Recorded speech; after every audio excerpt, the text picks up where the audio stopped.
ಲೋಕಸಭಾ ಚುನಾವಣೆಯ ಸನಿಹದಲ್ಲಿ BJP big operation ಅನ್ನು ನಡೆಸಿದೆ. ಬಳ್ಳಾರಿ ಕೊಪ್ಪಳ ಭಾಗದಲ್ಲಿ ತನ್ನದೇ ಆದಂತಹ ಪ್ರಭಾವ ಹೊಂದಿರುವ ಕೆಆರ್ಪಿಪಿ ಪಕ್ಷದ ಸಂಸ್ಥಾಪಕ ಮಾಜಿ ಮಂತ್ರಿ ಜನಾರ್ದನ ರೆಡ್ಡಿ ಮರು ಸೇರ್ಪಡೆಗೆ ಹೈಕಮಾಂಡ್ ಕೊನೆಗೂ ಗ್ರೀನ್ ಸಿಗ್ನಲ್ ಅನ್ನು ಕೊಟ್ಟಿದೆ.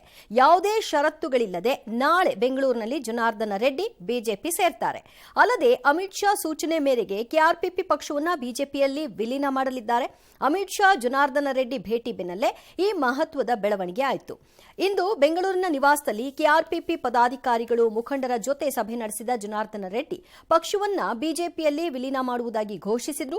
ದಿವಂಗತ ಬಿಜೆಪಿ ನಾಯಕಿ ಸುಷ್ಮಾ ಸ್ವರಾಜ್ ಅವರ ಜೊತೆಗಿನ ಒಡನಾಟ, ತಮ್ಮ ರಾಜಕೀಯ ಏಳು ಬೀಳುಗಳನ್ನು ಸ್ಮರಿಸಿಕೊಂಡ್ರು. ರೆಡ್ಡಿಯ ನಿರ್ಧಾರಕ್ಕೆ ಪಕ್ಷದ ಪದಾಧಿಕಾರಿಗಳು ಒಮ್ಮತದಿಂದ ಒಪ್ಪಿಗೆ ಸೂಚಿಸಿದ್ರು. ಅಂದಹಾಗೆ ಅಕ್ರಮ ಗಣಿಗಾರಿಕೆ ಆರೋಪದ ಮೇಲೆ 2011ರಲ್ಲಿ ಜನಾರ್ದನ ರೆಡ್ಡಿ ಅರೆಸ್ಟ್ ಆದ ನಂತರ ಪಕ್ಷದಿಂದ ಅವರನ್ನ ಹೈಕಮಾಂಡ್ ಉಚ್ಚಾಟನೆ ಮಾಡಿತ್ತು. ಕಳೆದ 4 ವರ್ಷಗಳಿಂದ ಮತ್ತೆ ರಾಜಕೀಯವಾಗಿ ಮುನ್ನೆಲೆಗೆ ಬರಲು ಜನಾರ್ದನ ರೆಡ್ಡಿ ಸಾಕಷ್ಟು ಪ್ರಯತ್ನವನ್ನ ಪಟ್ಟಿದ್ರು. ಅಸೆಂಬ್ಲಿ ಚುನಾವಣೆ ಸಂದರ್ಭದಲ್ಲಿಯೇ ಜನಾರ್ದನ ರೆಡ್ಡಿ ಬಿಜೆಪಿ ಸೇರಬಹುದು ಅನ್ನಲಾಗ್ತಿತ್ತು. ಈ ಬಗ್ಗೆ ತೆರೆಮರೆಯಲ್ಲೇ ಸಭೆಗಳು ನಡೆದಿದ್ವು. ಆದರೆ ಬಿಜೆಪಿ ಆಗ ಒಪ್ಪಿಗೆಯನ್ನ ಸೂಚಿಸಲಿಲ್ಲ. ಇದರ ಪರಿಣಾಮವಾಗಿ ಜನಾರ್ದನ ರೆಡ್ಡಿ ಅನಿವಾರ್ಯವಾಗಿ ಕೆಆರ್ಪಿಪಿ ಪಕ್ಷವನ್ನು ಸ್ಥಾಪನೆ ಮಾಡಿದ್ರು. ಈ ಮಧ್ಯೆ ಶತ್ರುಬಾಧೆಯಿಂದ ಮುಕ್ತರಾಗಲು ಯಡಿಯೂರಪ್ಪ ಮತ್ತು ಅವರ ಪುತ್ರ ವಿಜಯೇಂದ್ರ ಅವರು ಹೊರನಾಡು ಅನ್ನಪೂರ್ಣೇಶ್ವರಿ ಸನ್ನಿಧಿಯಲ್ಲಿ ನವಚಂಡಿಕಾ ಹೋಮವನ್ನು ಮಾಡಿಸಿದ್ದಾರೆ.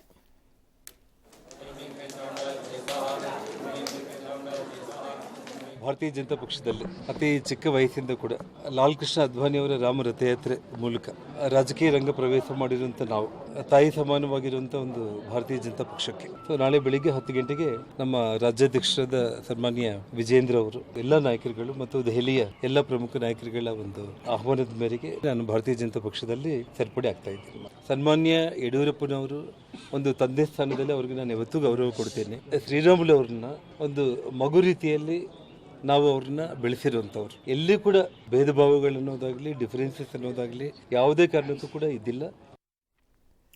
ಇದರಿಂದ ಸಹಜವಾಗಿ ಬಿಜೆಪಿಗಾಗುವಂತಹ ಲಾಭ ಏನು ಅನ್ನುವಂತಹ ಲೆಕ್ಕಾಚಾರ ಇದ್ದೇ ಇರುತ್ತೆ.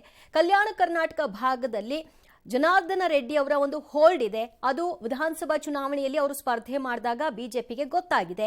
ಅವರು ಗೆದ್ದಿದ್ದು ಕೇವಲ ಗಂಗಾವತಿಯಲ್ಲಿ ಮಾತ್ರ ಆಗಿರಬಹುದು. ಆದರೆ ಅದರ ಪರಿಣಾಮಗಳು ಕೆಲವು ಕಡೆಗಳಲ್ಲಿ ಅದರ ಇಂಪ್ಯಾಕ್ಟ್ ಏನಾಗಿತ್ತು, ಅದು ಬಿಜೆಪಿಗೆ ಒಂದಷ್ಟು ನಷ್ಟವನ್ನು ಉಂಟು ಮಾಡಿತ್ತು. ಈಗ ಬಿಜೆಪಿಗೆ ಲಾಭವನ್ನು ತಂದು ಕೊಡಬಹುದು ಆ ಕಲ್ಯಾಣ ಕರ್ನಾಟಕ ಭಾಗದ ಕ್ಷೇತ್ರಗಳು ಅಂತ. ಇನ್ನೊಂದು, ರಾಮುಲು ಅವರ ಪರವಾಗಿ ರೆಡ್ಡಿ ಅವರು ಜೊತೆಯಾಗಿ ಮೈಸೂರಿನಲ್ಲಿ ಚುನಾವಣೆ ವಿಚಾರವಾಗಿ ಮುಖ್ಯಮಂತ್ರಿ ಸಿದ್ದರಾಮಯ್ಯನವರು ಬಹಳ ಎಚ್ಚರಿಕೆಯ ಹೆಜ್ಜೆಯನ್ನ ಇಡ್ತಾ ಇದ್ದಾರೆ. ಭಾಷಣ ಮಾಡುವಾಗ ಎಚ್ಚರ ಇರಲಿ, ಯದುವೀರ್ ಟಾರ್ಗೆಟ್ ಮಾಡಬೇಡಿ, ಬಿಜೆಪಿ ಅಷ್ಟೇ ನಮ್ಮ ಟಾರ್ಗೆಟ್ ಆಗಿರಬೇಕು, ಭಾವನಾತ್ಮಕ ವಿಚಾರಗಳನ್ನು ಬಳಸಿಕೊಳ್ಳುವುದರಲ್ಲಿ ಬಿಜೆಪಿಗರು ನಿಸ್ಸೀಮರು, ಸಿಕ್ಕಂತೆ ಹೇಳಿಕೆ ಕೊಡಬೇಡಿ, ನಿಮ್ಮ ಹೇಳಿಕೆ ಬಿಜೆಪಿಯವರಿಗೆ ಆಹಾರ ಆಗಬಾರದು, ಹುಷಾರ್ ಅಂತ ಕ್ಷೇತ್ರದ ಮುಖಂಡರಿಗೆ ಸಿಎಂ ಸಲಹೆಯನ್ನು ಕೊಟ್ಟಿದ್ದಾರೆ. ಅಲ್ಲದೆ ಕಾಂಗ್ರೆಸ್ ಅಭ್ಯರ್ಥಿ ಲಕ್ಷ್ಮಣ್ಗೆ ಲೀಡ್ ಕೊಡಿಸುವ ಟಾರ್ಗೆಟ್ ಅನ್ನು ತಮ್ಮ ಪಕ್ಷದ ಶಾಸಕರಿಗೆ ಕೊಟ್ಟಿದ್ದಾರೆ. ಇನ್ನು ಕಾಮನ್ ಮ್ಯಾನ್ ವರ್ಸಸ್ ಮಹಾರಾಜ ಎಂಬ ಕಾಂಗ್ರೆಸ್ ಪ್ರಚಾರಕ್ಕೆ ಯದುವೀರ್ ಟಾರ್ಗೆಟ್ ಕೊಟ್ಟಿದ್ದಾರೆ. ಇದೇ ವೇಳೆ ಪ್ರತಾಪ್ ಸಿಂಹಗಿಂತ ಯದುವೀರ್ ಉತ್ತಮ ಅಭ್ಯರ್ಥಿ ಅಂತ ರಾಜ್ಯ ಬಿಜೆಪಿ ಚುನಾವಣಾ ಉಸ್ತುವಾರಿ ಹೇಳಿಕೆ ಕೊಟ್ಟರು. ಇದಕ್ಕೆ ಪ್ರತಾಪ್ ಸಿಂಹ ಪರೋಕ್ಷವಾಗಿ ಟಾಂಗ್ ಅನ್ನ ಕೊಟ್ಟರು. ಇನ್ನು ಕಾಂಗ್ರೆಸ್ ಪರವಾಗಿ ನಟಿ ರಮ್ಯಾ ಪ್ರಚಾರ ನಡೆಸಬಹುದು ಅಂತ ಹೇಳಲಾಗ್ತಿದೆ. ಪ್ರಜಾಪ್ರಭುತ್ವ ವ್ಯವಸ್ಥೆಯಲ್ಲಿ ಎಲ್ಲರೂ ಸಾಮಾನ್ಯರೇ, ಕಾನೂನು ಮುಂದೆ ಸಂವಿಧಾನದ ಮುಂದೆ ಎಲ್ಲರೂ ಒಂದೇನೆ. ಅವರೇ ಪದವಿ ಕೊಟ್ಟಿದ್ದಾರೆ, ನಾನೇನು ಮಾಡೋದು. ಇವತ್ತಿನ We have got a better candidate. You see, Mysore king, all over India, he is one of those king empires who contributed immensely for the development of Bangalore and Mysore. No specific reason. ಇದೇ ನಮ್ಮ ಯದುವಂಶಕ್ಕೆ ಸೇರಿದಂತ ಶ್ರೀಕಂಠದತ್ತ ನರಸಿಂಹರಾಜ ಒಡೆಯರ್ ಕೂಡ 4 ಸಾರಿ ಸಂಸದರಾಗಿದ್ರು. ವಿಶ್ವನಾಥ್ ಸಾಹೇಬರು ಸಂಸದರಾಗಿದ್ರು. ವಿಜಯಶಂಕರ್ ಅವರು ಸಂಸದರಾಗಿದ್ರು. ನಿಮ್ಮ 38-40 ವರ್ಷದ ಸಮಸ್ಯೆಗೆ ಪರಿಹಾರವನ್ನು ನಾವು ತಂದುಕೊಟ್ಟಿದ್ದು ಅದು ಪ್ರತಾಪ್ ಸಿಂಹ ಸಂಸದನಾದ ನಂತರ. ಇದೇ ನಮ್ಮ ಬಿಜೆಪಿ ಜೊತೆಗಿನ ಮೈತ್ರಿಯಲ್ಲಿ ಯಾವುದೇ ಸಮಸ್ಯೆ ಇಲ್ಲ ಅಂತ ಮಾಜಿ ಪ್ರಧಾನಿ ದೇವೇಗೌಡರು ಪುನರುಚ್ಚಾರ ಮಾಡಿದ್ದಾರೆ. ನನ್ನನ್ನ ಮತ್ತು ಕುಮಾರಸ್ವಾಮಿ ಅವರನ್ನ, ಜಿಟಿ ದೇವೇಗೌಡ ಅವರನ್ನ ಬಿಜೆಪಿ ಸ್ಟಾರ್ ಕ್ಯಾಂಪೇನರ್ ಪಟ್ಟಿಯಲ್ಲಿ ಸೇರಿಸಿದೆ. ಡಾಕ್ಟರ್ ಮಂಜುನಾಥ್ ಪರ ಎಲ್ಲರೂ ಕೆಲಸ ಮಾಡ್ತಾ ಇದ್ದಾರೆ, ಹೀಗಾಗಿ ಯಾವುದೇ ಗೊಂದಲ ಸಮಸ್ಯೆ ಇಲ್ಲ ಅಂದ್ರು. ಇನ್ನು 3ನೇ ಬಾರಿ ಶಸ್ತ್ರಚಿಕಿತ್ಸೆಗೆ ಒಳಗಾಗಿದ್ದ ಮಾಜಿ ಸಿಎಂ ಕುಮಾರಸ್ವಾಮಿ ಇವತ್ತು ಚೆನ್ನೈ ಆಸ್ಪತ್ರೆಯಿಂದ ಡಿಸ್ಚಾರ್ಜ್ ಆದ್ರು. ಬೆಂಗಳೂರಿಗೆ ಬಂದ ದಿನವೇ ರಾಜಕೀಯವಾಗಿ ಫುಲ್ ಆಕ್ಟಿವ್ ಆದ್ರು. ನನಗೆ ಆಪರೇಷನ್ ಮಾಡಿದ ವೈದ್ಯರು ಸಾಯಿಬಾಬಾ ಭಕ್ತರಾಗಿದ್ದಾರೆ. ಅವರ ಪ್ರಕಾರ ನನಗೆ ಆಪರೇಷನ್ ಮಾಡಿದ್ದು ಖುದ್ದು ಸಾಯಿಬಾಬಾ ಸಾಯಿಬಾಬಾ ಅಂತ ಕುಮಾರಸ್ವಾಮಿ ಹೇಳಿಕೊಂಡಿದ್ದಾರೆ. ಮಂಡ್ಯದಿಂದ ಬಂದಿದ್ದ ನೂರಾರು ಕಾರ್ಯಕರ್ತರನ್ನು ಉದ್ದೇಶಿಸಿ ಮಾತನಾಡಿದ್ರು. ನೀವೇ ಸ್ಪರ್ಧೆ ಮಾಡಿ ಎಂಬ ಕಾರ್ಯಕರ್ತರ ಬೇಡಿಕೆಗೆ ಪರೋಕ್ಷವಾಗಿ ಸಮ್ಮತಿಯನ್ನ ಸೂಚಿಸಿದ್ರು. ನಾಳೆ ಅಂತಿಮ ತೀರ್ಮಾನ ಪ್ರಕಟ ಆಗುತ್ತೆ ಅಂದ್ರು. ಇನ್ನು ಜೆಡಿಎಸ್ ನಮ್ಮ ಪಾರ್ಟ್ನರ್ ಅವರಿಗೆ ಗೌರವ ಕೊಡಬೇಕು ಅಂತ ಬಿಜೆಪಿ ಕಾರ್ಯಕರ್ತರಿಗೆ ಅಶೋಕ್ ಕರೆ ಕೊಟ್ಟರು. ಬಿಜೆಪಿ ಜೆಡಿಎಸ್ ದೋಸ್ತಿಗೆ ಸಿಎಂ ಸಿದ್ದರಾಮಯ್ಯ ಲೇವಡಿ ಆಡಿದ್ದಾರೆ. ಮೊದಲು ನೀನು ಹೋಗಿರು, ಆಮೇಲೆ ನಾವು ಬರ್ತೀವಿ ಅಂತ ಅಳಿಯನನ್ನ ಮೊದಲಿಗೆ ಬಿಜೆಪಿ ಕಳಿಸಿದ್ದಾರೆ ಅಂತ ಕುಹಕವಾಡಿದ್ರು.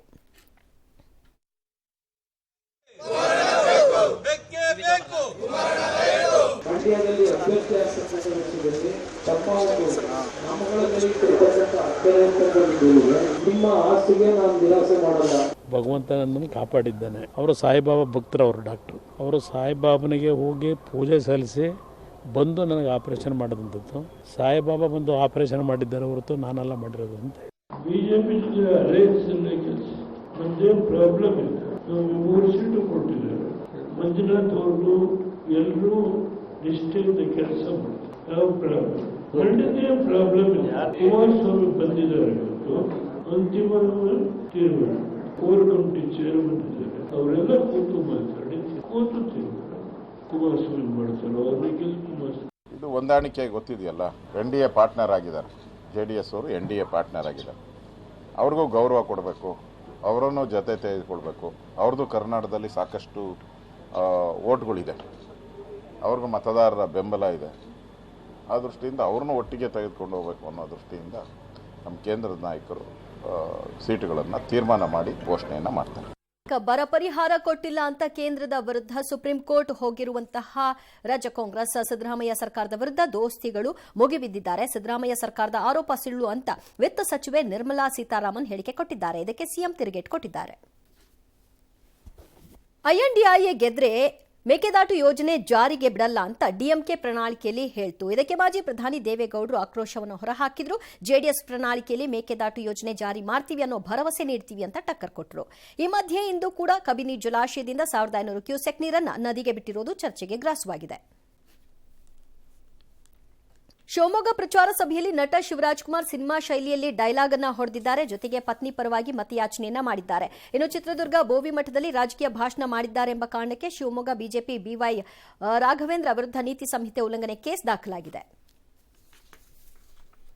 ಬರ್ಕೋಯ ಮುಂದಾಗಡೆ ಪೇಪರ್ಲಿ ಬರ್ಕೋ, ಶಿವಮೊಗ್ಗ ನಂದು,